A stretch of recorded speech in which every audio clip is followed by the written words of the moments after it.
Hello?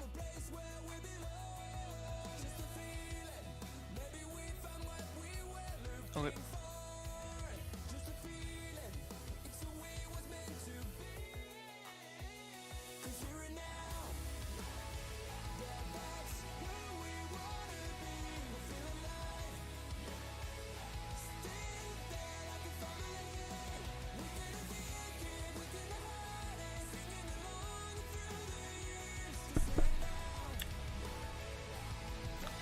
Alright, chat. Are we ready? Are you ready, chat? How's the audio?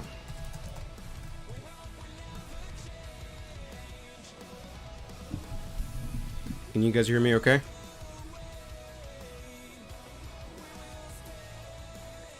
Okay. Is the music too loud? I'm gonna turn it off in a second anyway, but I just want to know, is the music too loud?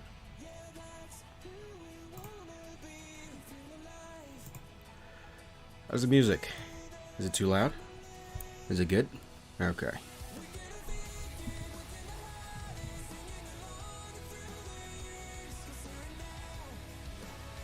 Alright. Just gotta make sure everything's okay, and then we will get started.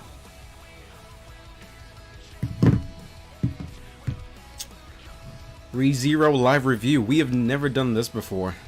This could turn out either really good or really trash. Alright. there is no in between. This is either going to be pretty cool or pretty freaking stupid. I hope it's the former. I hope it's the former. Alright, I'm just gonna say hello to the chat and then we'll get started.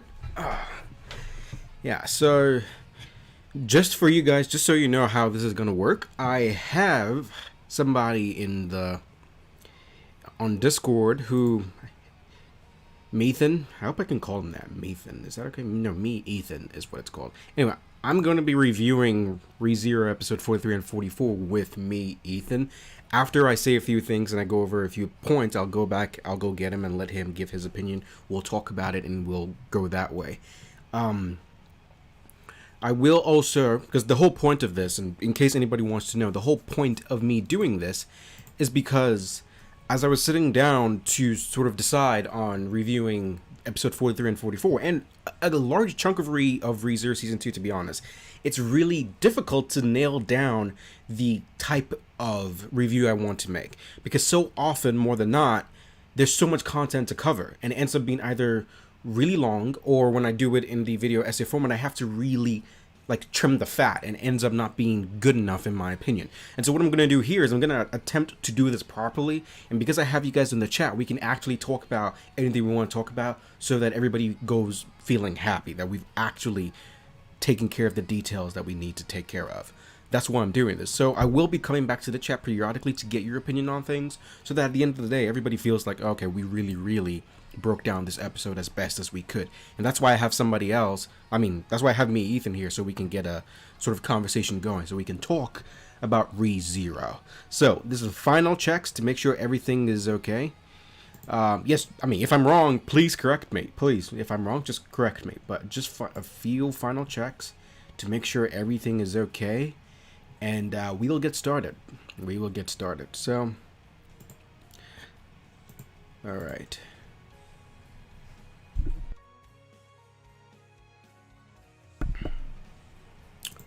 ReZero Season 2 has been a journey. It's been a journey, and I'm pretty sure that once I make the final review for all of it, some people might get mad at me. But hey, hopefully you guys love me enough to not get too mad. Let's see. Yes, you can ask any questions you want after we go through it. You can ask any questions you want after we go through it. So, let's get started. ReZero episode 43. Let's not waste any time and let's jump right into it. So, the first thing we're going to talk about here, as far as ReZero episode 43 is concerned, is that Ryuzushima appears and she wants to talk to Subaru about the memories of Ryuzu Meyer. Now, Ryuzu Meyer, as we know, is the Ryuzu, who was there back in the day, and she and Garfield were taking a trial inside the sanctuary. That's what we saw in the last episode, where Garfield is banging his head against the wall because he's partaking in the trial, and because we know that the trial shows you of the past, and because Ryuzu Shima is connected to Ryuzu Meyer, she's then able to see the memories of Ryuzu Meyer, and she's about to disclose that information to Subaru. So that's important. Now, again, my opinion on Ryuzu hasn't changed. It just hasn't. The fact of the matter is still that I find her very boring. And I've made my claim as to why Ryuzu is boring is because she's monotone. If a character is a monotone type of character, and by monotone I mean they're not very expressive. They don't have highs and lows. They're not either getting too mad or too sad, too happy or too angry. They're just monotone. And specifically with the way they speak. Characters like that, you have to really nail, in my opinion anyway, you have to really nail what type of character they are and the content of the things that they're saying. Because already you're not giving us a lot of expression. And so if you're not giving us anything in terms of your voice, your expression, your actions, what you say is all we have. And the things that she says, to me, it's Ryuzu falls flat in my opinion. And so I hope people don't crucify me for that. After all, it's just one man's opinion. But I don't really like Ryuzu as a character. She's just boring. But anyway, inside this flashback, we get to see Ryuzu Meyer. Now, we don't know where she came from. All we see is that she's standing in front of a cabin, and in front of the cabin is Beatrice. And she has a conversation with Beatrice there. And the assumption is, at least from the way I understood it, is that Ryuzu, wherever that location is, and I know it's the modern day sanctuary, but I don't know what it's actually called. Like before it was the sanctuary, she's just living in a place, and it's just like a small town, and we just see Ryuzu there, and apparently Beatrice and Echidna come there frequently. At least that's the way I interpreted it. If I'm wrong, just let me know in the comments, and so that I can fix that. But from my perspective, that's how it was.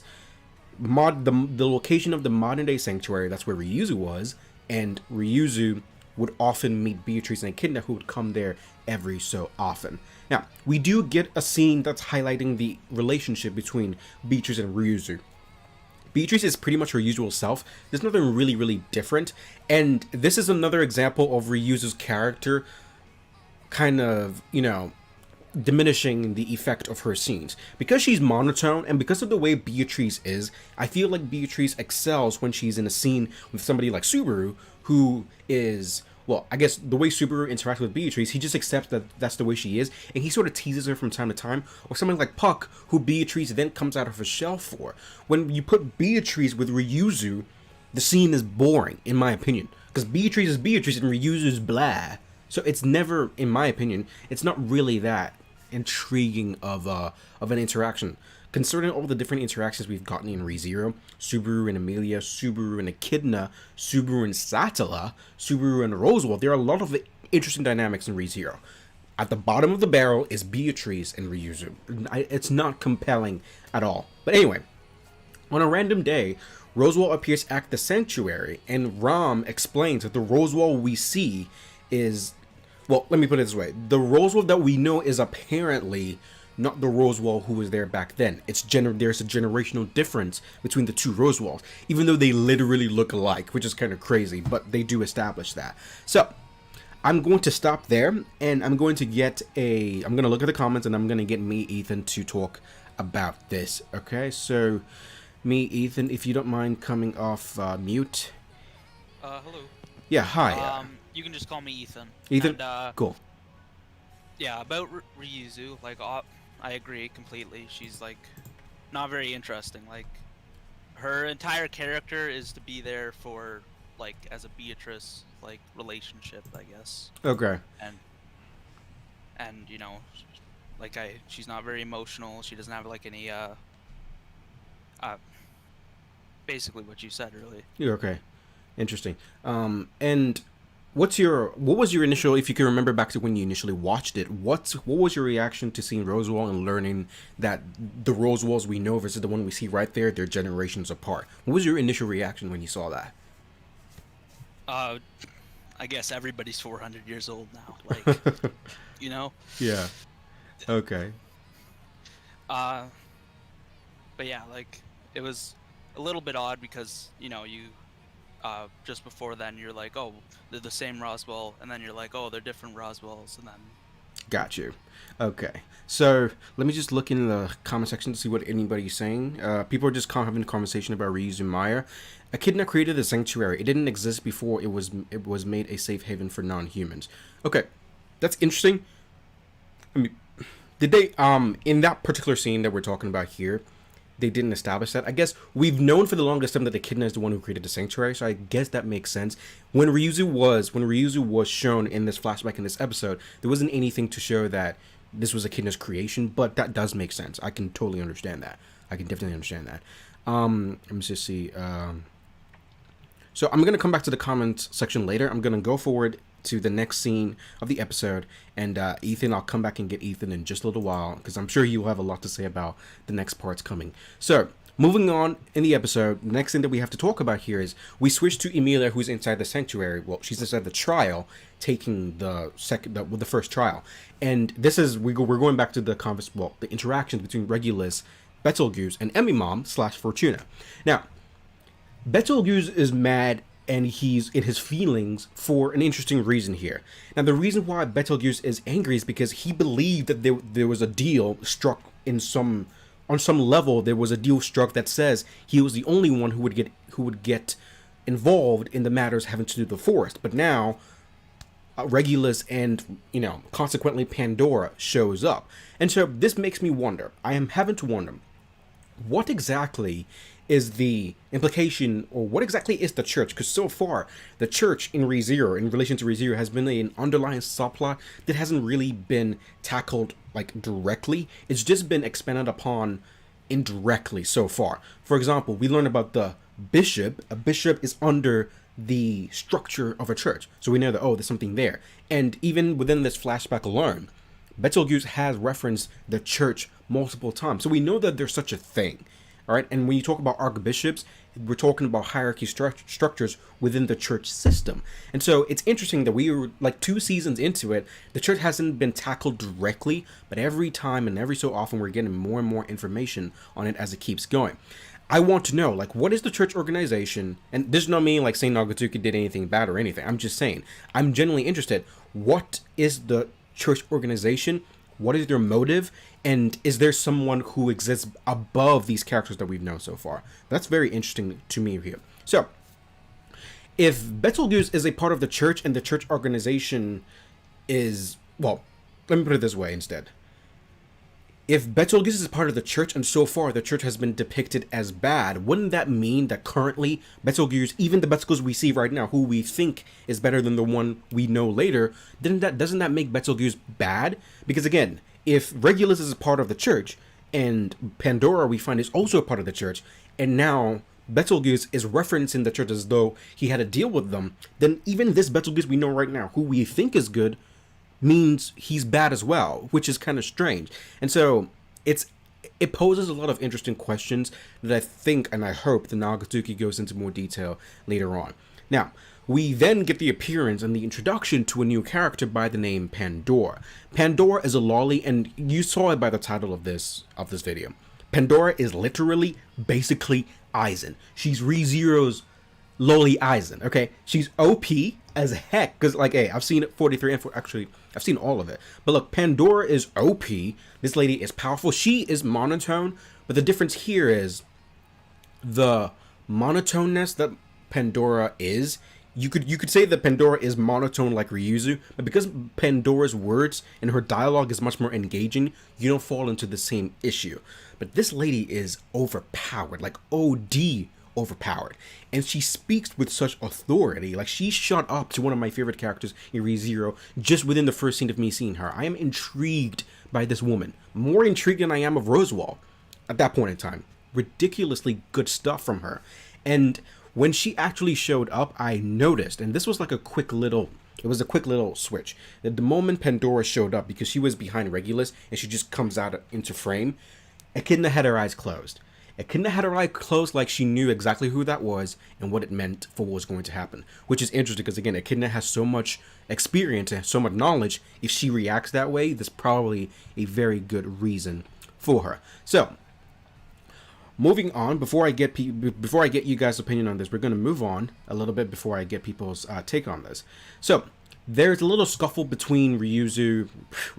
There's a little scuffle between Pandora and the others, with Mom, Fortuna, attacking her. Now, Regulus gets crushed in the process, and in effect, so does Pandora. But Pandora always just materializes after you attack her. It looks like the attack hits, but then she just reforms. That's just how Pandora is. I'm interested to know how that works, but I'm sure we'll get that information later on. So, after Betelgeuse and Fortuna realize that they're in a very sticky situation, Betelgeuse then asks Fortuna to take Emilia and run. He's going to battle them one-on-one. And what happens next is some of the most intriguing pieces of interaction so far in ReZero Season 2. What happens here is Betelgeuse goes into his pocket and he takes out a little box or whatever, and he holds it in front of him. And we hear a name that we've heard once before so far. Maybe we heard it more than once, but he references Flugel. Now, if I remember correctly, in Season 1, in the battle against the White Whale, the battle occurred near the area surrounding Flugel's tree. And I believe Flugel is known as like a sage, super OP dude or whatever. And so the fact that Betelgeuse says, I can't, like, okay, actually, I have the exact quote that Betelgeuse says. Let me see if I can find it. Let me see. So Betelgeuse pulls out the small box, and the moment he does so, Regulus and Pandora, like, Pandora is now amusingly intrigued, but Regulus is on guard. So whatever the case, I already knew that this box is actually quite important. And then when he does that, he's very clear about his feelings towards the box. He claims that he does not have the knowledge to be able to adapt to this, and he was entrusted with this box, but knows that now is the moment for it. So here's the thing. The fact that he says he knows he's not able to adapt to this box, which we later know is the Sloth Witch factor, makes me wonder about the fact that he specifically says, I don't have the knowledge to be able to adapt to this. Let me make sure, because I believe that's exactly what he says. He says, where is it? Yes, he says exactly, I don't have the knowledge to adapt to this. This makes me wonder, is the key to being able to adapt to the Sloth Witch factor a matter of knowledge? So, like, when people thought about adapting to the Sloth Witch factor, it's like, oh, maybe it chooses you, or maybe it has to do with the type of mana you have, maybe the type of attribute that you have. It could be anything. This is the first time that we've gotten any hint of what it takes to adapt to a Sloth Witch factor. In this case, he strictly says, I don't have the knowledge to adapt to this. So the key to adapting to the Sloth Witch factor seems to be knowledge. And then he talks about, I'm sorry, Flugel-sama. So again, Flugel is the sage. Betelgeuse has a relationship with Flugel. I thought Flugel was some old dude from history or whatever. How does Betelgeuse have a relationship with him? And if Betelgeuse is connected to the church, and the church has to do with Pandora and Regulus and all these other archbishops, is Flugel connected to the church as well? A lot of questions, and I'm very interested to know where this goes. But he takes it and he slams it into his chest, and the Sloth Witch factor consumes him, but he's not able to fully adapt to it. And you can see that he's bleeding from his eyes and he's in a lot of pain, but he's still able to manifest multiple unseen hands, and a battle ensues between him and Regulus. So I will stop here and bring in Ethan to talk about this one as well. So Ethan, when it comes to this scene in particular, what's your opinion on this? Well, the anime, as mentioned in the comments a little bit, cuts out a little bit of detail about Betelgeuse's part of the witch cult. Okay. He mentions that he is part of the moderate faction of the witch cult, which we can probably and assume that Regulus and Pandora are part of the more radical faction. Okay, so there are different factions. Okay. Yeah. Okay. And then, of course, Pandora's entrance was very cool. In the light novel and web novel, she's mentioned as like incredibly beautiful. So it's pretty funny that she comes out and is basically a child, which is like very, very suspicious. Yeah. But obviously Pandora has some sort of like leadership role in the cult. Like Definitely. Regulus like respects her Hmm. until he doesn't, but you know, he and then she gives Betelgeuse the title of Sloth when she takes in the witch factor. Right. Yes, she And does. then Flugel is also a really interesting character that in the anime we have like no idea about. Like all we know is he has a tree and uh Beetlejuice knows him. Okay. Do we not know by this time that he's a sage or something? I don't think it's mentioned in the anime. It's probably Okay, I must have read it and someone commented it somewhere or something. Okay, all right. So interesting, very interesting stuff so far, in my opinion. So I'm gonna continue, and then of course I'll just come back. I'll just come back to you and then get your opinion on the next part of the episode. So just like you said, it is true. As Betelgeuse is currently adapting, well, he's not adapting to it, but as he's being controlled. I don't even want to say controlled. So he's taken the Sloth Witch factor into himself. Upon seeing that, Pandora then gives him the title of Sloth, which is interesting because in order to give the title, the assumption is that you're in a position of authority to be able to give out these titles, which is also characterization for Pandora's character. She's powerful, she's strong, she's monotone, she's always in control, but there's a very sense of hierarchy here. She is above the others, and it's very clear in the way she interacts with them. But moving on, Regulus says something interesting that I want to talk about here. He says, and I quote, "There is no way you should be chosen by the witch factor, but you're holding on to it with no regard for the payment it requires." So here's, like, I'm not sure how far these details go. Regulus is talking about a payment that the Sloth Witch factor demands.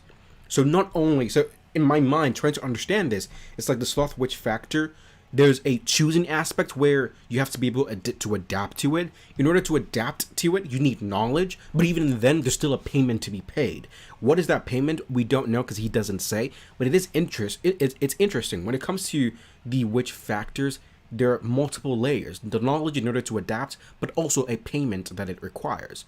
Very intriguing stuff, in my opinion. So, as they're standing there, Echidna notices, we all notice that Fortuna picks up Emilia and runs away. And so they stayed for a little while to see what happened to Betelgeuse, but now Echidna says, we got to switch to go see what's happening to you. So then they switch, and Emmy Mom, Fortuna, and Emilia are having a little bit of a conversation. It's like a nice moment between the two of them, where Emilia is crying, she believes it's her fault, she's blaming herself, and Fortuna is trying to console her.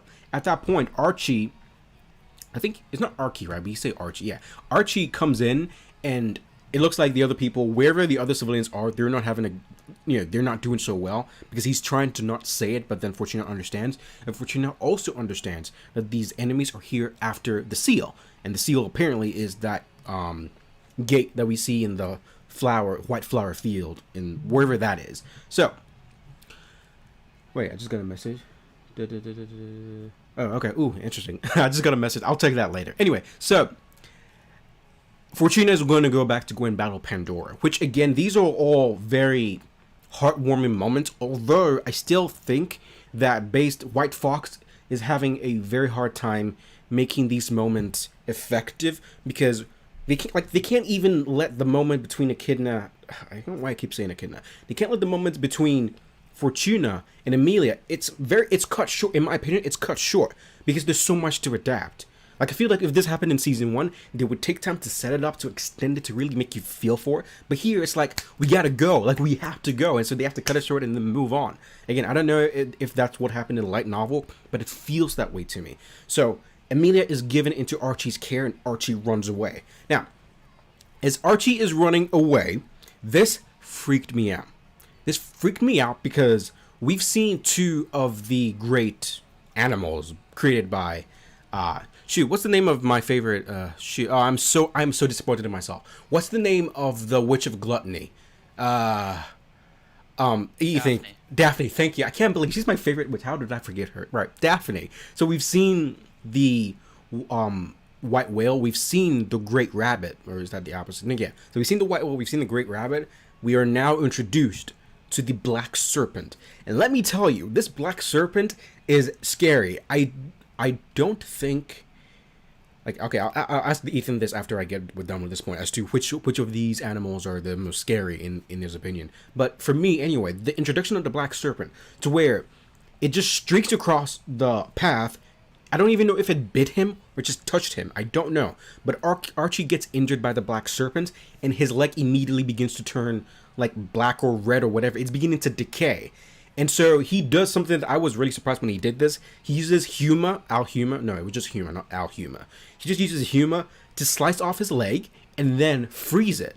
Which is, like, I commend him because he knows how desperate the situation is. But despite that, the Crucible of Disease, I think is what they called it. Like, the Crucible of Disease is still moving up his leg. You can't stop it just by cutting it off. Which, in essence, basically means one touch, one kill, KO.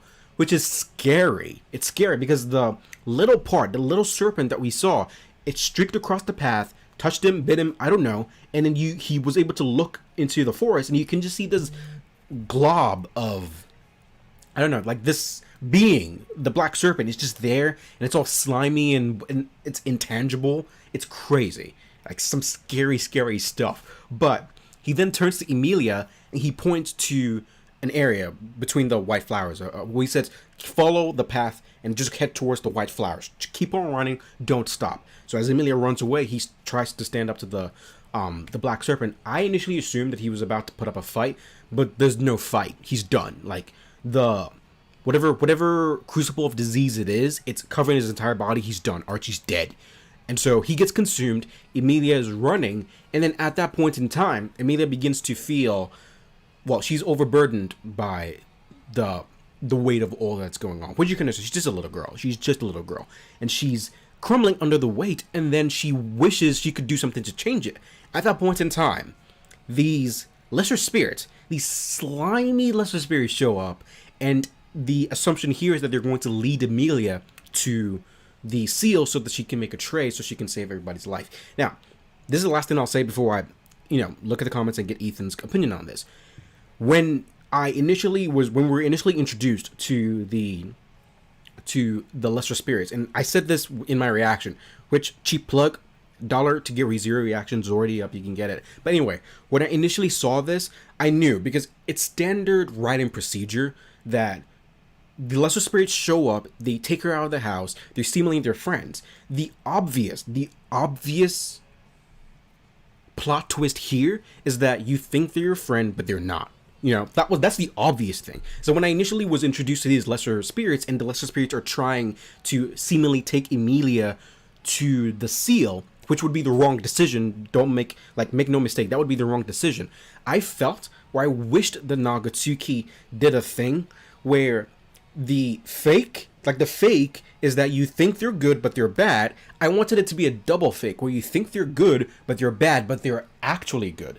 In other words, I would have preferred it if the lesser spirits faked taking Emilia to the seal but actually took her to safety. I feel that would have been not obvious, because in this case it was just obvious. They took her to the seal, Pandora's waiting, Pandora's like, hello, what's up? And now there's an interaction between the two of them. So I'm going to stop there for a second. Let's go back and, because I know I said a lot of things. So first with Ethan, let's start from here. What's your opinion on the Sloth Witch Factor adaptation, like the requirements? There seems to be knowledge to be able to adapt, and then there's also a payment that it requires. What's your opinion on that?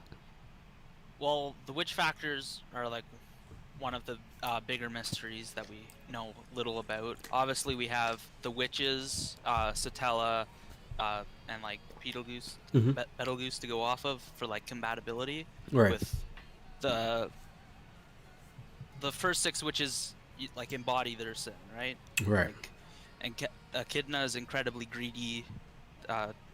Daphne's incredible, like gluttonous and stuff. And then you get to like Betelgeuse, who shows throughout the last like 3 episodes that he's not slothful, that he's incompatible. Okay. Right? So when he takes it in, he has to like force it into himself. Right. And he gets a lot of pain, and it, like, obviously we see it eventually makes him go insane. Right. Okay. Cool. What's your opinion? So let's move. Unless you have anything else to say, you can move forward to the interaction, what do you think about the moments when Emilia and Fortuna had to part ways because she wants to go back to the fight? I, as you said, it's like it should have been a lot longer because like this is like Emilia like saying goodbye to her mother figure, right? Like Right. it should have. I haven't read the light novel for this part, I don't think, Okay. but I assume it's a lot longer, and obviously this is where you get Emilia's dependence on like promises that Right. she, as you. Yeah, it was like in the last episode is when Fortuna gave her the concept, and so like here, actually that's a good point. I didn't speak to that. That is true. Like the whole promise aspect of Emilia. These moments are when it's really really enforced. Mm-hmm. Yeah. And then what about the Black Serpent? What's your opinion on the Black Serpent? The Black Serpent is like, it's my favorite great mob beast, right?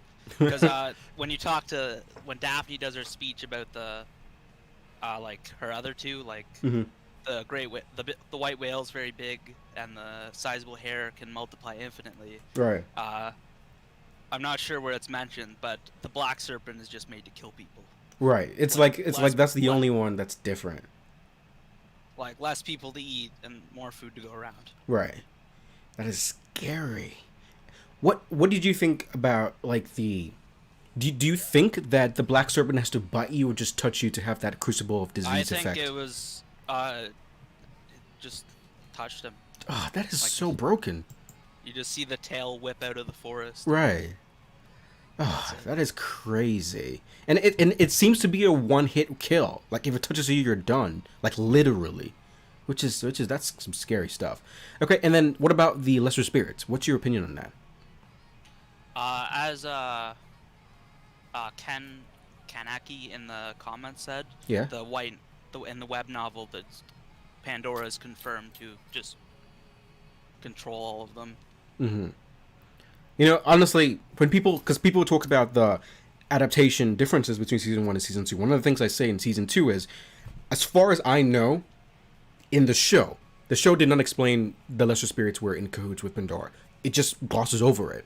You know, like it's lucky that we have the people like Ken Kaneki who knows who can fill it in. Without that, technically, you could look at that as a plot hole. Like, why did the lesser spirits do that? That's a negative on the season adaptation. Of course, I know that they had issues and all those things, but it's just one of those interesting situations. So, there's one last. I forgot to say one. I skipped one scene, which is my bad. So I'm gonna go back and I want your opinion on this. So we go back to Betelgeuse, and Betelgeuse has lost to Regulus. He's lying face down. To which point, Regulus so far is clean. The man has literally not. His clothes are clean. That is so crazy to me. Like so far, despite Pandora is broken. We know that, but Regulus is just his hands are in his pocket or. Are his hands in his pocket? I'm not sure. But he's just so laid back, and he's just killing dudes so nonchalantly. It's crazy. I love it. I really do. But I still hate him because he was there. He didn't do anything, but he was there when Rem got taken, and I'm biased, so I still hate him. But he gets irritated at Pandora because Pandora, she's seemingly amused at the fact that Betelgeuse is going through all this pain in order to protect those that he seemingly loves. Like, you know, love becomes a very huge theme between Pandora, Betelgeuse, Emilia, and Fortuna. And she's amused to the point where it's like she doesn't even want to kill him. She's like, you know what, let him go. This is actually quite interesting. But, of course, Regulus is not really good with taking orders, which is strange to me because I'm like, what's the difference between, like, now and any other time? Like, she's been ordering you all along. The only reason you came is because she ordered you to. Why is it that all of a sudden now you want to... Well, I guess the reason why is because... he's in battle and he's been attacked by these people so much that now he has a vendetta to actually kill them, and now you're telling him to stop. But anyway, Regulus snaps and he swipes his hand at Pandora. Again, I have no idea what this guy's ability is, because you realize Echidna is there. Echidna is the witch of greed. Regulus is the archbishop of greed. I cannot fathom what the connection could be. Like, on Nargatuki's perspective, so far, Echidna's authority is the tome of wisdom. It's not even an ability. It's not even like a. It's not a combative ability. I mean, it can be used to win fights and things like that, but it's non-combative. It's knowledge. The tome of wisdom is her authority. I'm surprised. Like, what could Regulus's ability even be, and what would be the connection with greed? You know, like I don't know. But anyway, he swipes his hand at Pandora, and she slashes into pieces. Which is, she just slashes into pieces, and he's like, "Don't order me around. Who do you think you are?" And whatever. But again, Pandora, like AIZEN, Pandora is literally AIZEN. She shows up, and this lady puts her hand on his head. Wait, no, did she? Yeah, I think she forced him into the ground, which is like, again, this is Regulus we're talking about here. Pandora is OD-OP. Forces him down, and then she speaks and says, Regulus is in his mansion surrounded by his wives, and just by speaking it, he's gone. This lady is broken. Like, I can't, she is so broken. I cannot, like, I don't know what they're, like, to think that Subaru has to, like, I don't know if they're gonna do it, but to think that Subaru has to go up against this lady ever makes 100% zero sense. Like, this dude is going to get wrecked immediately. That's how broken she is. She's great. I love her. She's great. So, Ethan, what's your take on this scene between Regulus and Pandora? The power of Pandora is just like, there's no sound to it either, which just makes it so like shocking. Just watching Regulus disappear, like, and all the entire terrain reform, and Betelgeuse's arm reappear. Right. And obviously Regulus's like complete show of power against in the entire fight, without even like dirt touching him, to the extent that he's completely clean and completely uninjured. She is. I think I don't have a clear idea of any ranking or anything like that. But when it comes to this is her debut episode. Like, this is the first time we see her. She has made such a strong showing so far. Like, I'm trying to remember another time where the bad guy shows up and it's like this deadly off the rip. You know, like, we think of AIZEN. When AIZEN revealed himself, like, this dude went mad crazy, which was, that was great. Like, I love that. I love a villain who is so in control, and she's just she's this. I don't want to curse here, but she's just slapping dudes around with a smile on her face, like she doesn't care about anything. I love that. I do. So overall, my opinion on this episode was, I really enjoyed it. I still think that season 2 has pacing issues, to where there are certain scenes which need more time to breathe, which need more time to set up for the impact to be great. But despite that, it's still a really good episode. Like, if for me right now, moving forward, if Pandora is in the episode, or if Pandora is in the chapter, it's automatically a good chapter. That's how good she is. I love Pandora. I mean, she's no Daphne. Like, we will have a stream of I'll have a Rebirth roundtable soon about ranking witches and things like that. She's no Daphne. I will fight everyone to the end. Daphne #1. Okay, I don't care what you say. She's great. Daphne's great, but Pandora is also really, really awesome, and I quite like this episode. I think this episode probably a good to great, in my opinion. What do you think, Ethan? What do you think? I really enjoyed this episode. Yeah. Like, just seeing Regulus and Pandora in action is really cool. And about the pacing, obviously, if you go back to season 1, arc 3 is about the same size as arc 5 and arc 6, but only got about 12 episodes.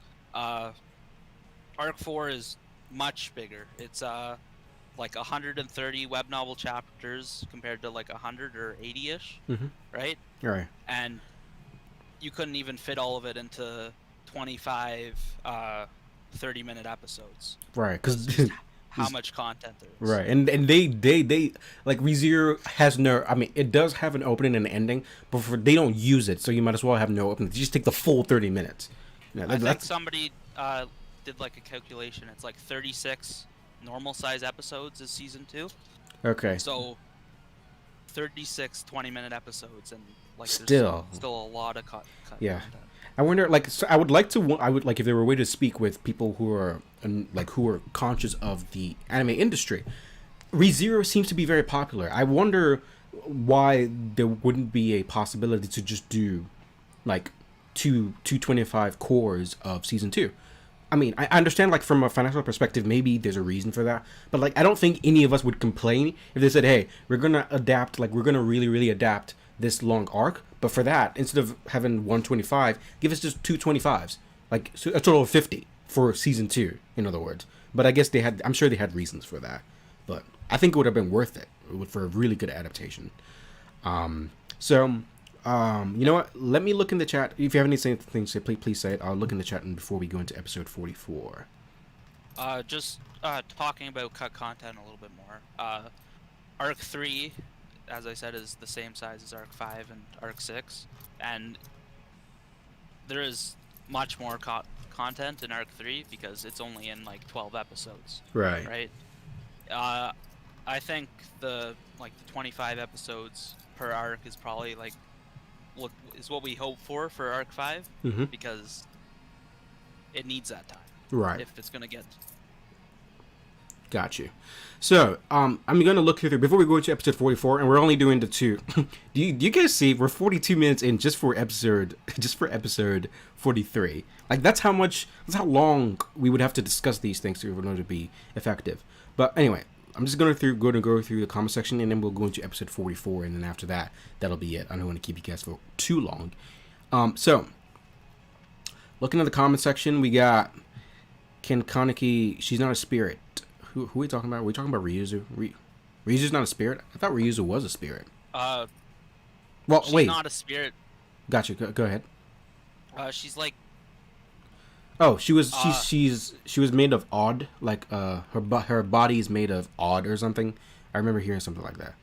Something like that, yeah. Okay, but I guess like spirits are like from the lesser spirits to Puck, like those are spirits. Ryuzu's not that. So moving on, Ryuzu will live for 400 years, and she's a clone. Cut her some slack, my dude. There is no slack to be cut. Okay. You're either great or you're not, and in this case, she's not. But hey, it's not her. Like, if Ryuzu was your main character, then it wouldn't matter. Ryuzu's like she's not even a side character. She's like the side character of the side character. It's not that big a deal. I think it's, we're gonna be fine. Moving on. What else do we have here? Something the anime didn't mention at all is that there were 2 different witch cult factions. The moderate led by Betelgeuse, and another faction implied to be led by Pandora. That would make sense. That sounds like very important information that should have been in season 2 somehow, but again, that makes sense. That makes more sense. The thing is, she's not really artificial. She was actually a human once, but she's also not entirely natural since she's purposely made and cloned. So she's like a half artificial spirit. Okay. I mean, I suppose if the perspective of Ryuzu was more so on the tragedy of her creation, maybe I could feel a little bit more sympathy for her. At the moment, not that much. So, it brings more of the question, did Sattala actually almost destroy the world? Or is that something that Pandora altered to make the world against Sattala? Pandora feels like final boss. Like, Pandora has final boss vibes. I'll be surprised if it's not Pandora at this point. As far as Sattala is concerned, when it comes to Sattala, and I think I'll want Ethan's opinion on this as well. When it comes to Sattala, having met Sattala finally, being, there are certain moments when they refer to Sattala as the Witch of Envy, and there are certain moments when they refer to Sattala as Sattala. And so I wouldn't be surprised if there's some sort of duality, different, what's the word? Like, the scientific term for, like, multiple, God, my brain. Like a multiple disorder thing, where there are 2 mental identities within Sattala. There's the Witch of Envy, and then there's Sattala. So maybe Sattala is good, but not good, but maybe Sattala isn't all that bad, but it's the Witch of Envy who's like really, really bad, and she's the one who really wrecked everything and whatnot. What's your opinion on that? Pandora may be skewering history to make it seem like Sattala was the one who did everything. What do you think? That's a possibility. But I think in the web novel they talk a bit more about Satella, of course, going back to cut content again, and it is confirmed that she does have split personality disorder between the Witch of Envy and Satella. That makes sense. So, Daniel Anthony says, the witch cult wasn't always bad. The anime cut out the contents. Current witch cult worships Pandora. Oh, Pandora sits at the top. Interesting. Flame of Rebirth, why do you like kids? What? Oh my god, you're talking about because I like Rem and Pandora? Oh, no, hey, we're not like that, okay? We're talking about the characters. Wow. I don't need the FBI busting into my room right now. My goodness. So Ken Kaneki said, a lot of historical events in the ReZero world gets more context when Pandora is introduced because it opens the possibility that anything that happens was created by her. Now, of course, we're not really sure about Pandora's abilities, and so this assumption that she can create, I'm not really sure. Like, we did see her, like, reverse effects. Like, we have seen that, and I'm wondering where that goes, but I want, like, there has to be a limit. She can't be that broken. Or maybe she is. So Tasty Castle said straight up reality warper. It sounds like it. It sounds like she's just reality warping just by word of mouth. She's just speaking things into existence, which is crazy. My excuse for all the problems is to just blame Pandora.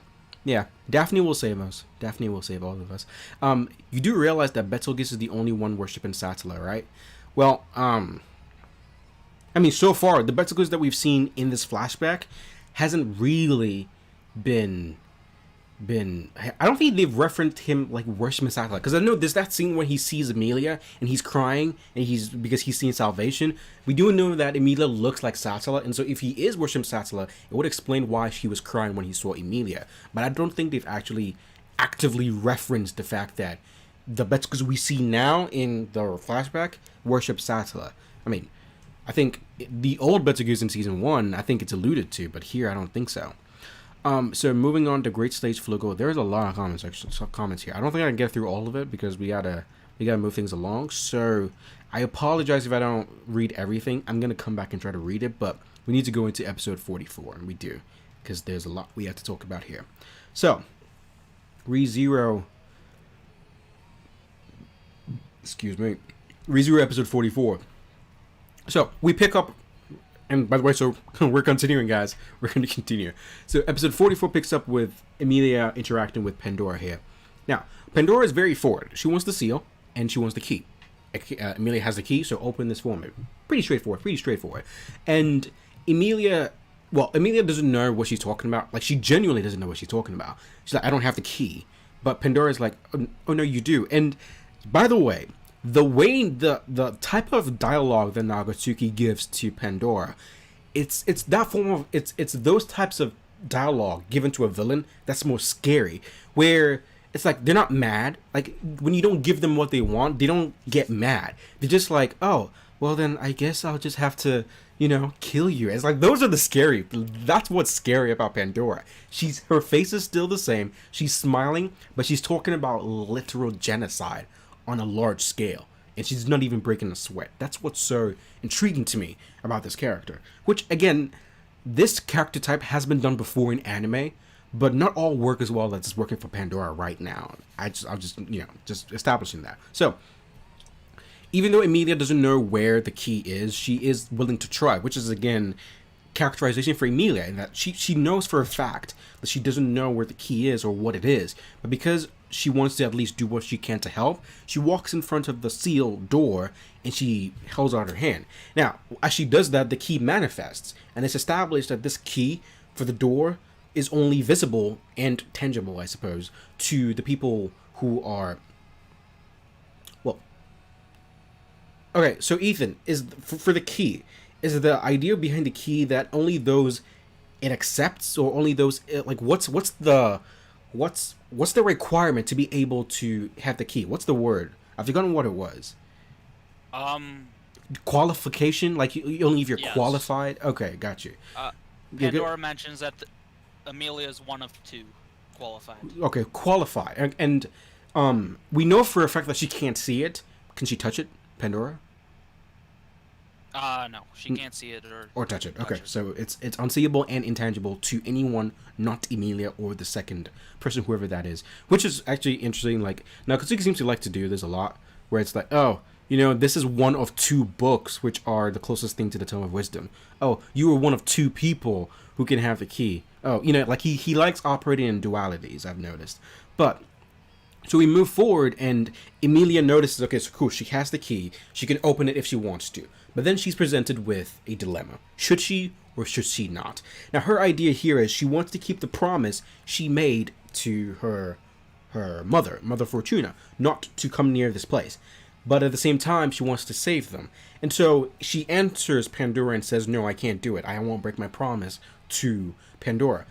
And again, we have to give Emilia credit here. I know I say I like Rem, and I do. Not in a weird way, just keep it facts.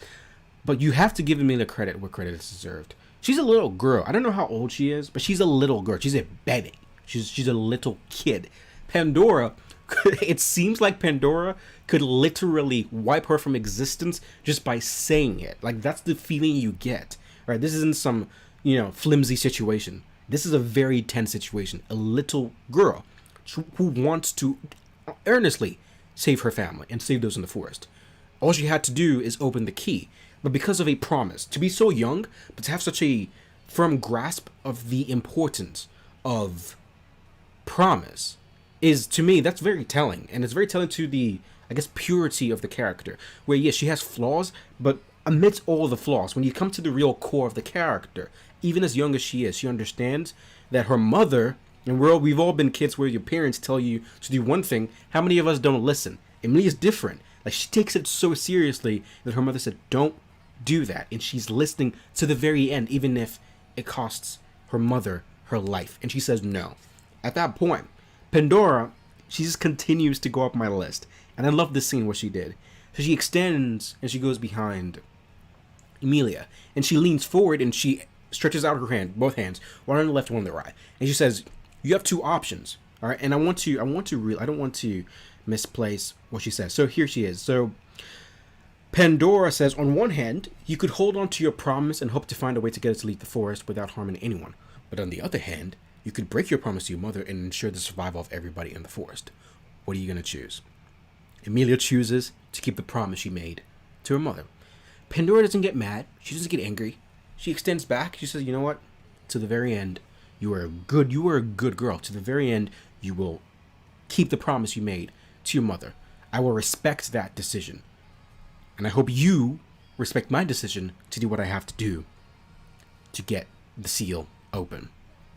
Characterization 100 for Pandora. Like, I'm so happy about a character like Pandora because it embodies all the things I like about a villain so far, except the fact that she's not physically intimidating. That's the only thing. But other than that, she's great. So before I go on, I don't want to go on too far. I'm gonna say this one last thing, and I want to get Ethan in on this. One question that I did have was that the Black Serpent's appearance in this forest, was that by chance or did Pandora bring it? I don't know. So that's the last thing I want to say. Let me get Ethan's opinion on this. So what was your opinion on the scene between Emilia and Pandora? And also after that, what's your take on the question about the Black Serpent? Is Pandora the one who brought it? The scene with Pandora and Emilia is really good. You see Pandora, obviously complete reality manipulation to some extent, right? And she appears at the seal. Last we see her fighting both Fortuna and Regulus at the same time. She just shows up, and like you said, she doesn't get angry or anything. She just says, "This is what's gonna happen. You have a decision to make. The Right. hope that you will get me to leave without giving me what I want, or the hope that you give me what I want and everything goes right." But you break your promise, yeah. And when Emilia doesn't do what she wants, she still doesn't get angry. She just tells her, "I'm gonna do what I have to now." And yeah. That's how it is. And then going over to the Black Serpent, Pandora is the one who brought the Black Serpent to the forest, but she guided it to it. She's not able to control it. The Black Serpent is heading towards Emilia Forest, and Okay. Interesting. Yeah, that was a very good point about Pandora, which is, again, I think this is an example of Nagatsuki making compelling characters, because I'm not going to go through all of them right now, but when you isolate all the witches have a certain character type, a certain type of person that they are. And interestingly enough, like when you take Echidna, for example, Echidna doesn't get mad. so far. Like sometimes she can get surprised, she can get happy, she can get sad, and she can get slightly angry because she can't stand the side of Emilia. But someone like Echidna, you wonder what is it going to take for you to actually fly off the rails. That's to me that's compelling because I want to see what that would be and what it would take. Or somebody like Pandora, to whom even when things go wrong in her plan, and as we see at the end of this episode, she fails to get what she wants. She still doesn't get mad. She doesn't get angry. She maintains frame 100% of the time. What that does, in my eyes, it creates a situation where we, the viewers and the readers, we're instinctively wondering in the back of our mind, what's it going to take for her to actually get mad? Like, what's going to have to happen in the future for Pandora to fly off the rails, for us to see what it's like when she goes unhinged? That's compelling writing, in my opinion. To be able to do that, I'm all aboard. I'm all aboard the Pandora train. Okay, not quite the level of Daphne. I will fight you, but still, Pandora is pretty awesome. So let's continue here. So, and then in the comments about the Black Serpent, that's a scary thing. And quite frankly, I'm like, well, okay, because it's like Daphne. I'm like, don't be using Daphne's toys. Like, just for Daphne, you don't get to use it. Did you ask her permission? But anyway, so Fortuna arrives and she attacks Pandora. We're continuing, guys, so we're continuing. So Fortuna arrives and attacks Pandora, who constantly gets hit, but she reappears, which makes me wonder whether or not she's actually getting hit and reforming, or she's using an illusion to make it seem like she's getting hit when she's actually not. In other words, has she actually been hit once, or is she just actually getting hit and just reforming? We're not really sure of which is which right now. And so the best way I can explain Pandora's abilities is she's AIZEN. She's just AIZEN. You hit her, it's not her. You hit her, it's not her. You try to outsmart her, she outsmarts you. She outsmarts your outsmarting, to quote Joseph Joestar. And it's amazing. I love it. So there's a very nice moment here where there's a very chuckling moment for me. I laughed when I saw this. I shouldn't laugh, but I laughed out loud when I saw this. So she's doing the thing where Fortuna attacks Pandora, but then it turns out to be a fake, and she's just spamming her ice attacks. And then at one point, she sees Pandora standing next to her, and she like backhand slaps it, but it's actually Emilia. And then it's so funny, the scene of Emilia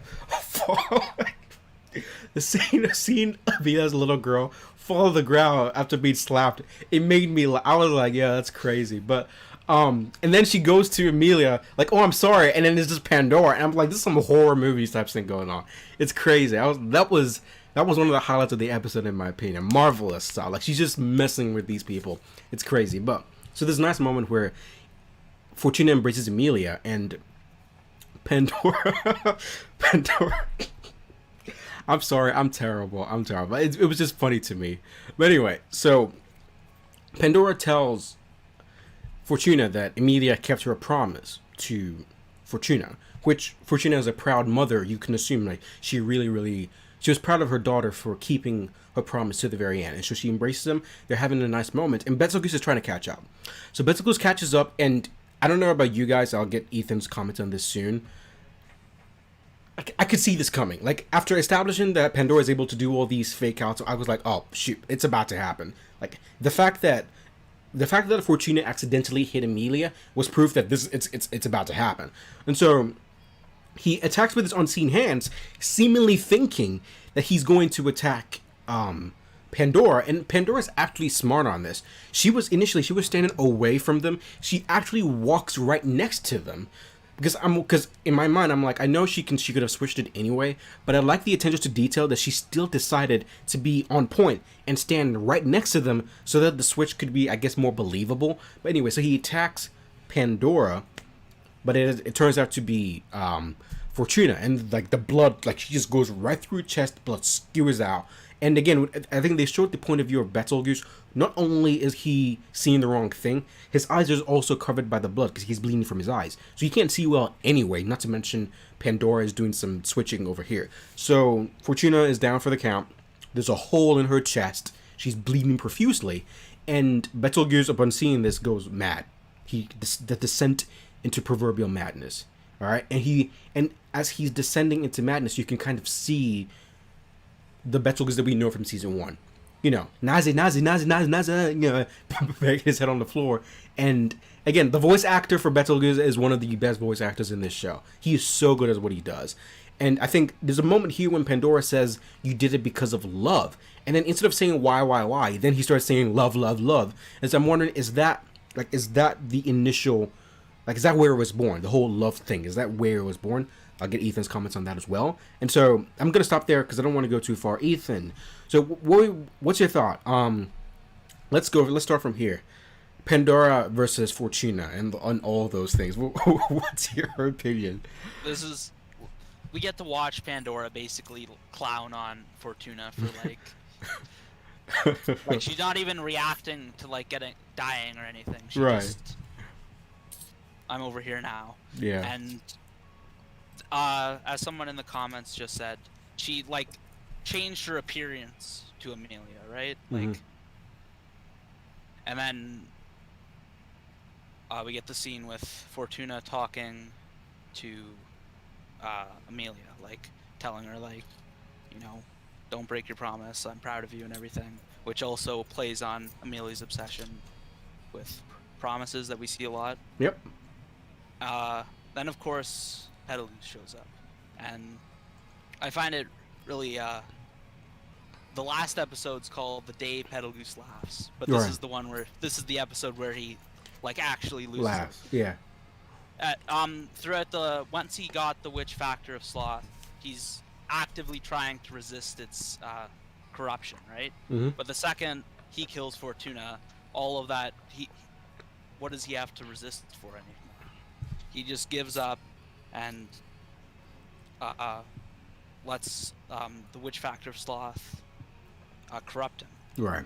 And then Pandora is right there to make him work for her, right? Your eyes deceived you, which is a really just horrifying line, because we see that in the last episode when she just got rid of Regulus. Yeah. Definitely. So, Pandora's great. I still think the backhand slap to Emilia, exquisite. Anyway, so as Fortuna fades, she speaks her final words to Emilia and then she dies. Nice scene here. And then we come to the highlight of the episode. One of the best scenes of the ReZero series so far, in my opinion. It's always interesting. There's a reason why it's always interesting to see a character go unhinged. Ichigo, Naruto, Gon. It's always fun to see that. In many ways, this episode, at least this scene, mirrors episode 15 of season 1. And the reason why I say this is because when Emilia is faced with the death of a loved one, the same way Subaru is faced with the death of a loved one, being in Rem, who was dead was she dead by then? I think she was dead by then. Yeah, she was dead. When Subaru was in the cave, chained up, seeing Betelgeuse literally squeeze Rem like he was squeezing a piece of cloth, literally turning her around, and he was in the chain, and he was like, I'll kill you, and he was getting mad. And I remember when I made that review, I made it very clear. That episode made me wish ReZero was like a shonen, because I wanted to see him go like crazy so bad, but he didn't, because Subaru does not have the ability to. It mirrors this scene right here, because in contrast, Emilia, she has the power to do so, and that's exactly what she did. And you know what? I'll say it right now. The one thing Emilia's character is missing to make me go full on Emilia stan is this dark aspect, is this dark side where I'm nice. I'm very nice. In fact, I'm ridiculously nice. But you push me to this level, I'm gonna go crazy on you like she did here.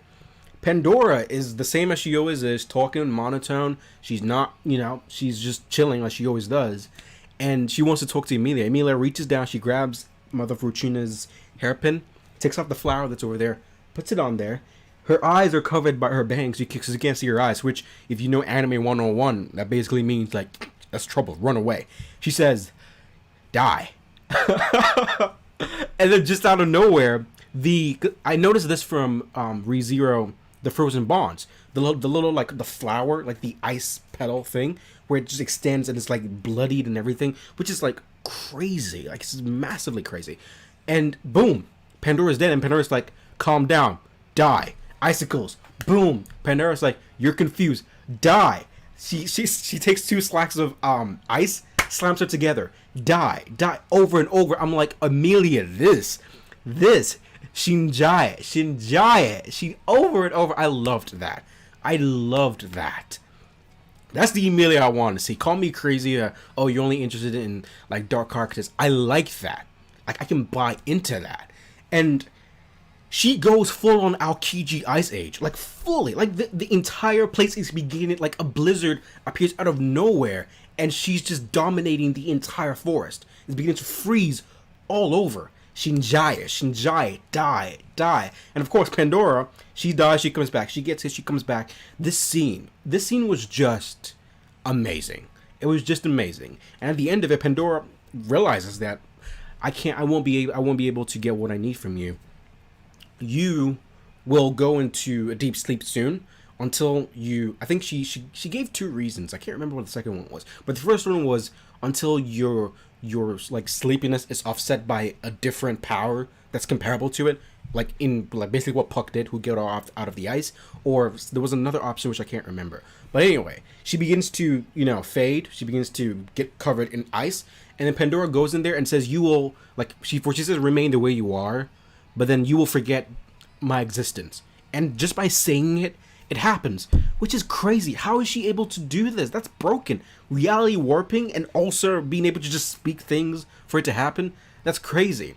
But as Emilia has been enclosed in ice, and she sees Mother Fortuna at her feet, dead, Pandora walks over to Betelgeuse and says something to him. We don't hear what it is. But Betelgeuse gets up, walks into the forest, and he starts laughing like he usually does, and that's where the scene comes to a close. So, Ethan, what's your take on this? This was crazy. This was crazy.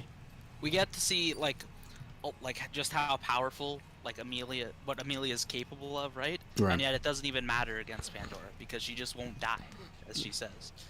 And I have the episode open right now, and she says, until you run out of mana or someone with power comparable to yours comes and offsets yours, right?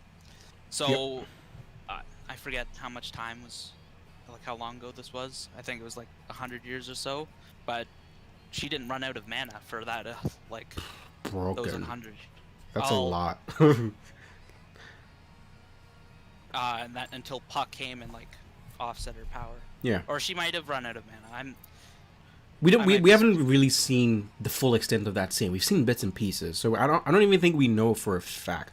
Like it's implied that Puck got her out, but I don't know if we know for sure. I'm not sure. Like right now, sitting here, I'm really not sure. And then, her freezing the forest is simply because she's using too much power for like what she's capable of controlling. Mm-hmm.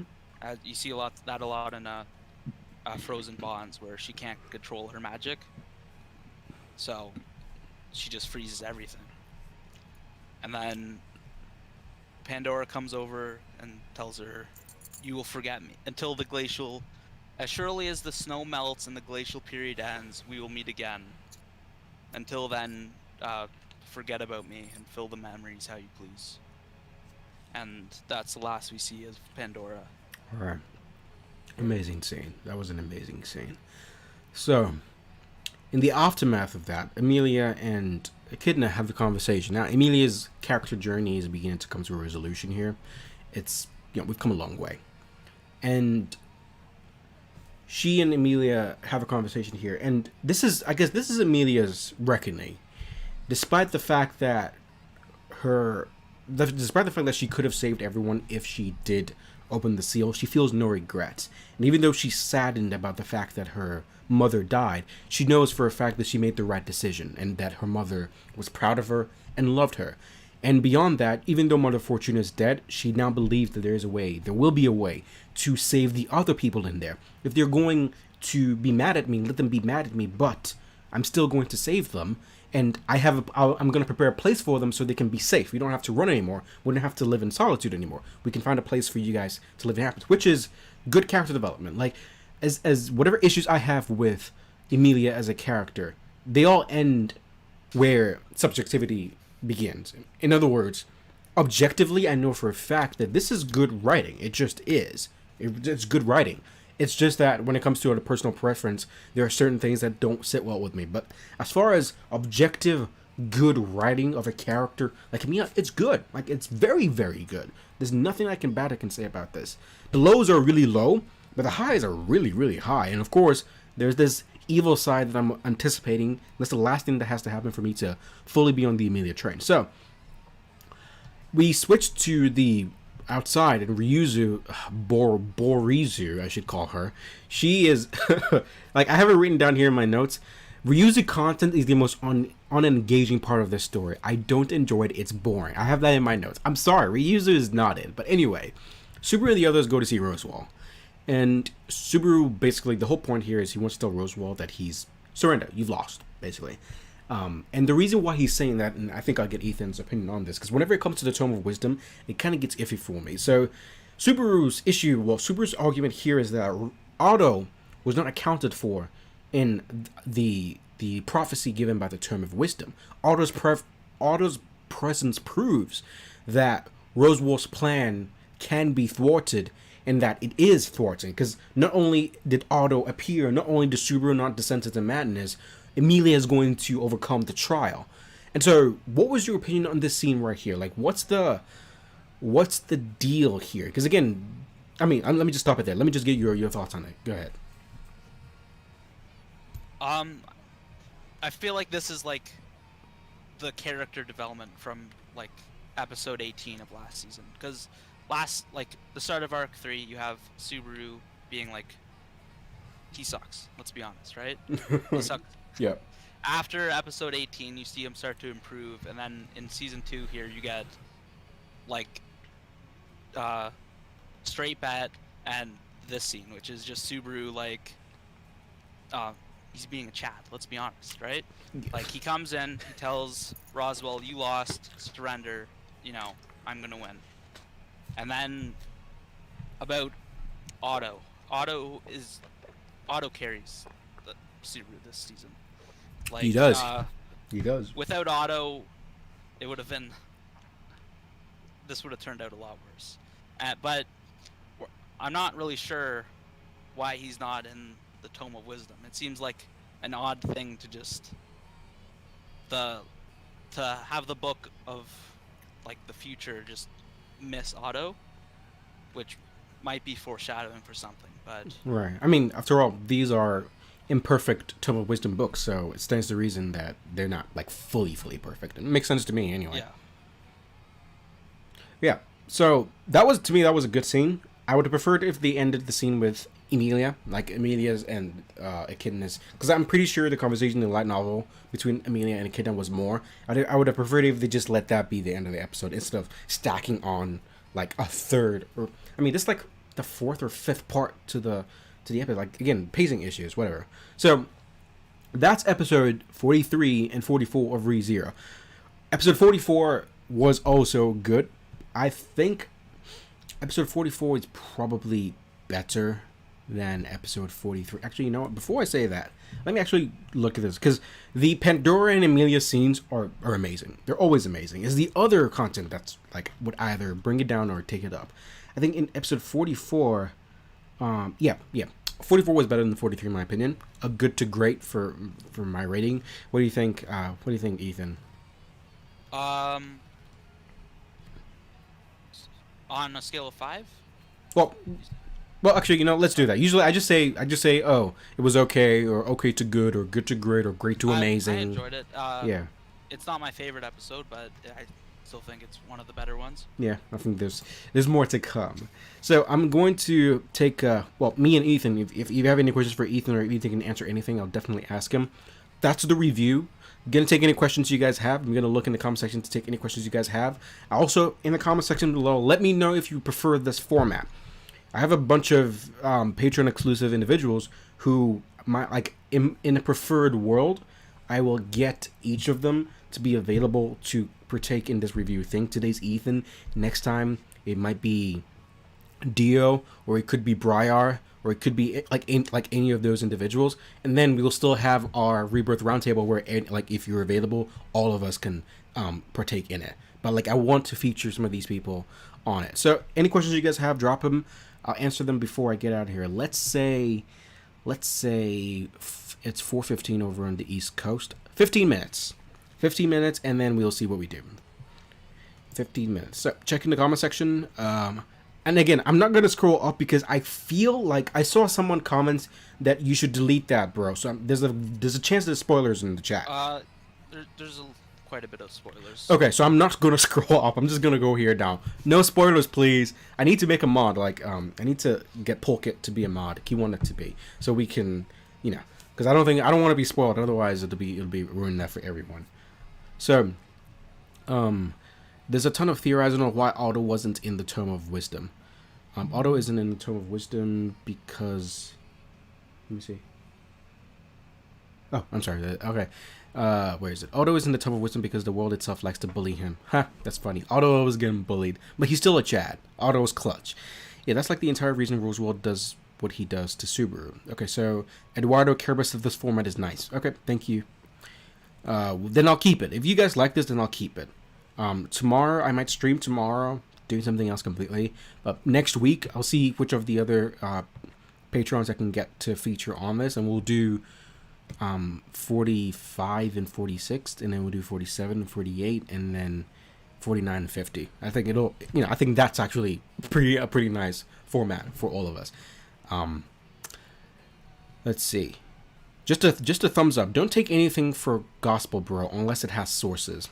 What is that in reference to? Do you mean the gospel in ReZero, or do you mean like just information I hear? I think just the comments and like what I say. Oh, okay, got you. Okay, got you. Eduardo Kerber said your theories the wildest ones. Do I have theories? As far as theories are concerned, like I remember on the last roundtable, I was asked where do I believe the story should go. On one end, we have to fix Rem for one. On another end, I think for a second I saw somebody in chat say Subaru dies. For a second there, I was like, oh my god, you spoiled me. And then I was like, wait, this is a ReZero. Subaru always dies. I was like, okay, you're off the hook, Tasty Castle. You're off the hook. I was about to flip out. Anyway, so we need to take care of Rem. We got to go get Rem fixed, for one. And for another, we need to go back to Elior Forest because, like, I don't know how the ice works, because I know we can't thaw out human people ice because we might break them. But when it comes to, like, the seal, for example, Emilia still has the key, doesn't she? I mean, like, she should still have the key. Are we not able to go and, I don't know. I mean, we probably don't want to open it, though, right? It's probably bad news to open it. So I guess we can't do that. But, I mean, we might have to go back to Elior Forest eventually to, check out the seal to make sure everything's okay. And I anticipate that we'll encounter the Black Serpent soon. As far as theories go, I think that any theories that I have. Do you have any theories you want to say while I'm trying to think about a theory, Ethan? As long as it's not like too spoilery, of course. I don't know if I have too many that aren't too spoilery. Okay, that's fair. That's the type of story ReZero is, I think. Okay. Here's the theory. I know I haven't reviewed it. It's not in episode 43 or 44, but to me it's the best theory I have so far. Pandora references Emilia as the daughter of the witch. I remember when I initially heard that, I was like, what the heck is she talking about? But again, I know I haven't reviewed it yet, but I think it was episode 45, or in the coming episodes, Emilia goes and she's interacting with Minerva. And I swear, Minerva makes a point to not, like turn around. You can't look at me. And I'm like, yo, is Minerva, if I had to make it, like, is Minerva Emilia's mom? You don't have to confirm or deny it, but if I'm coming, like, as far as theories are concerned, I'm like, I feel like Minerva could be, because why else would she be so, like, she made sure to not have Emilia look at her. And again, how many witches are there? Is there a witch we don't know yet who could be Emilia's mother? So, or at the very least, can you, like, Ethan, can you tell me that that's absolutely not the case? In the light novel, a little bit of cut content, Emilia shows a lot of familiarity with Minerva's name, which could feed into your theory. Minerva being Emilia's mom is a really popular theory. Mm-hmm. And we know that Emilia's mom is a human because Fortuna's brother is her dad, right? So it has to be full human for Emilia to be. Okay, so that kind of okay. I wonder if we can work around that. Okay. Okay, so that's which true. Minerva is a full human. Okay. Right? Well, I mean, do you what like are you like when we're classifying the different species in ReZero? If you're a witch, can you still be considered a human, or does being a witch remove you from being a human? Physically you're still a human. I think it Okay. implies a lot that like their thinking is Okay. eldritch, right? Okay. Like it's uncomprehensible. Okay. Okay. So it's not like you being a witch just means like, oh, you have spells, you have this power. It's not like a new race of people. It's just a title. So Yeah. okay, so Minerva is still human. She's just a human who is a witch. So she could be eligible still. Yes. Okay. Okay. Interesting. Interesting. So let me look in the comment section. See anything else? So people like this format. Okay, if you guys like this format, we'll just do it. Like, hey, we'll just do it. People like it, then I will do it. I actually enjoyed this more than the 10-minute recap. So let's hope to see more. Yeah. Okay. Okay. The only thing with this is, and I don't know if I can ever work around it, is it's just me sitting here.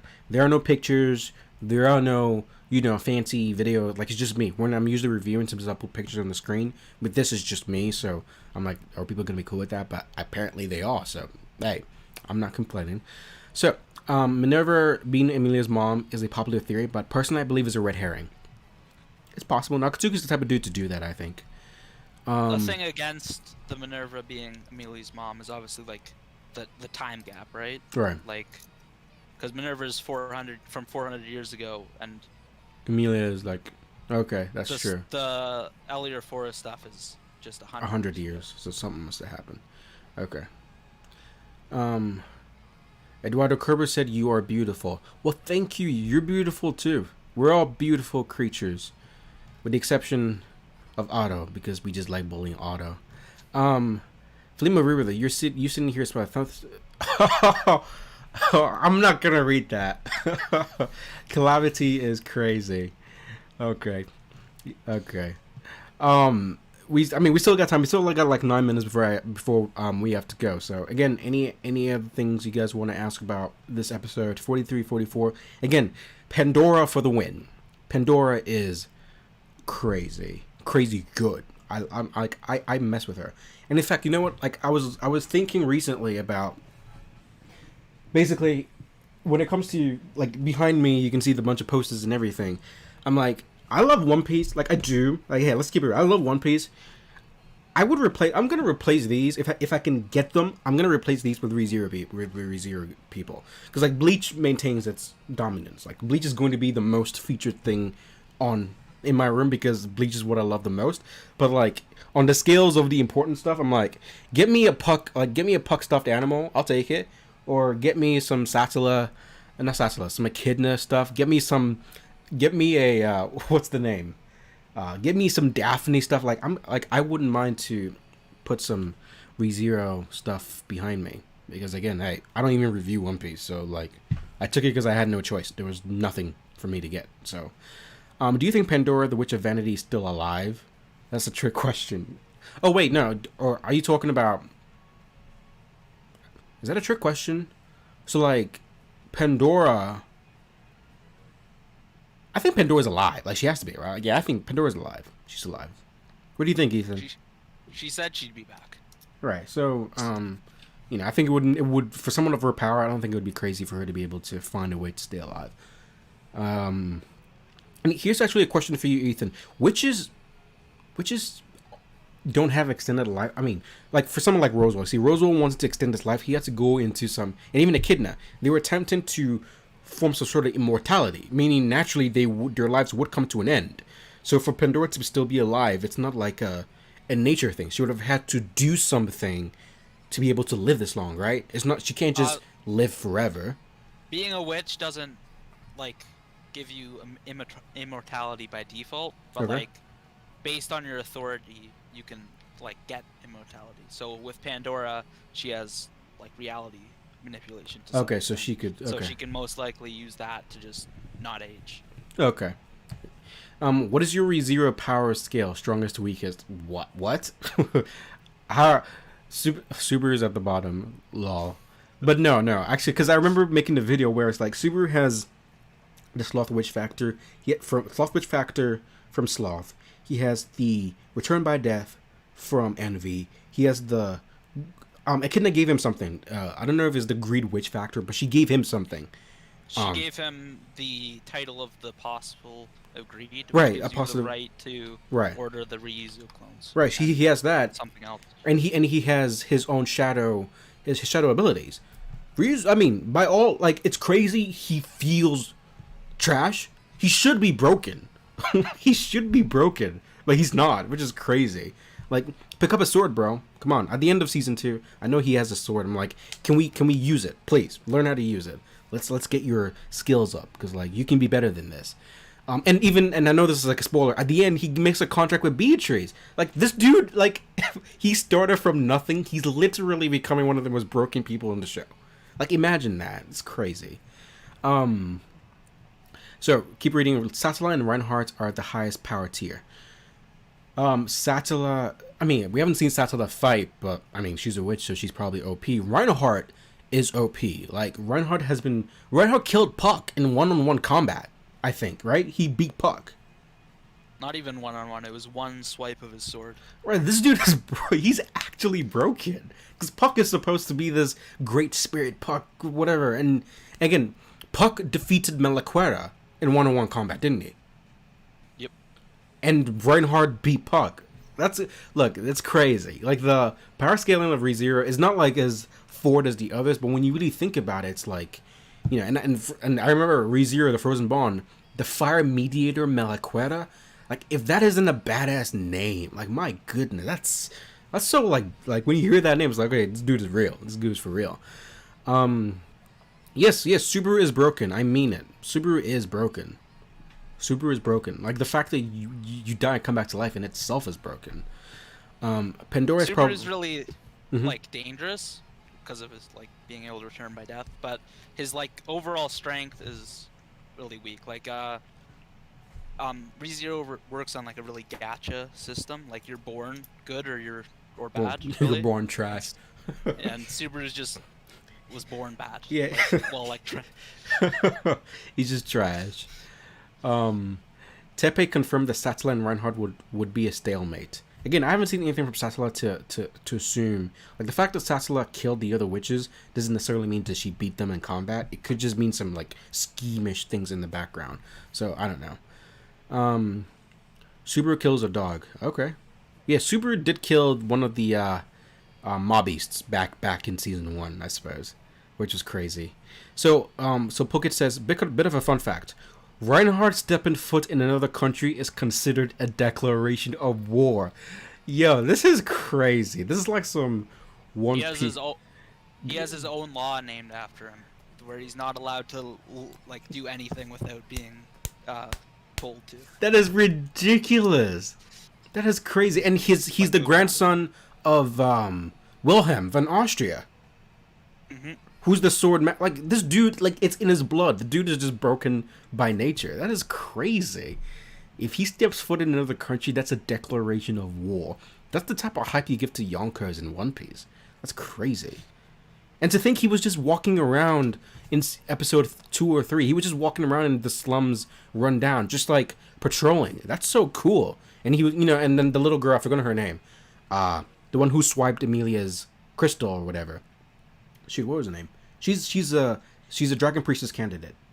The little girl. I forgot her name. But anyway, she finds Reinhardt, and you know he listens to her. He goes and he defeats the Bow Hunter. Like that's dude is great. The dude is great. What are your predictions for the next arc? I anticipate that from here we need to go back to the mansion, and I think we need to go back and revisit the Royal Selection. I think we have to go back to Royal Select because it is going on, and I expect a political arc, which by all extents I like political arcs, but also trying to fix Rem. We need to find that gluttony dude who took Rem from me. We need to find him. Yeah, and he needs to get he needs to catch these hands for what he did. He needs to catch these hands. All right, so let me see. We got 1 more minute to go, and I'm out of here. This was great. I enjoyed this. This was really, really good. Not many people know about Egyptian mythology. What's Egyptian mythology got to do with ReZero? Did I miss something? Mythology and stars have a lot to do with ReZero. Like all of the witches are named after stars or like asteroids and stuff. And there's Really? some weird stuff like Echidna in one mythology is like the mother of monsters or something, which is odd because Daphne's the one who made all the monsters, and Sekhmet is an Egyptian god. Got you. That's true. Okay, you know what? That would be grounds for some of these videos. So yeah. So one last question before I go to the chat. There's a bunch of videos that I intended to make on ReZero before going. Like we'll still do the reviews. After the reviews, before I head into the light novel, I need to make content on everything so far. One of the things was, like commenting on grading the character arcs of some of these people. I wanted to do specific videos on them, but I also wanted to feature some of the Patreon dudes on that to get on a call with them and have a conversation with them, and then be able to edit that into a video and then put that up. If you guys like this live format, most likely you will like that as well. So look forward to that. I haven't even gone to scripting just yet. It's a little down the road, but it will come eventually. Pivotal moments in ReZero, like episode 18, episode 15. In season 2, I've forgotten the episodes, but similar things. And then we'll go into what ifs. I'll read them, and then I'm more interested in continuing the story because it's interesting. It just is. So, thank you all for coming. This was great. This was actually great. I will leave this up for. This is the review. I'm gonna leave it up for anybody who wants to watch it. And any final words to our viewers, Mr. Ethan, before we get out of here? Thank you for having me. It was a lot of fun. This is definitely a lot of fun. I'll definitely have you on here again. The only thing is, before I come back to you, I have to go to some of the others, and then I'll come back to you. But I'll certainly save you a spot on the roundtable. Absolutely, you're always welcome. Definitely. Thanks. So I couldn't make the last one. Yeah. We'll try and accommodate We'll try. I don't think we can accommodate everybody, but we'll definitely try. So, thank you guys. Thank you again. This is great. I love this. I'm glad you guys loved it too. It's your boy Rebirth, signing out.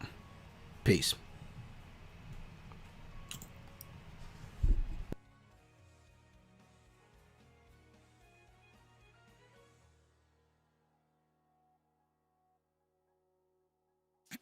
All right. Well, thank you very much, brother. That was great.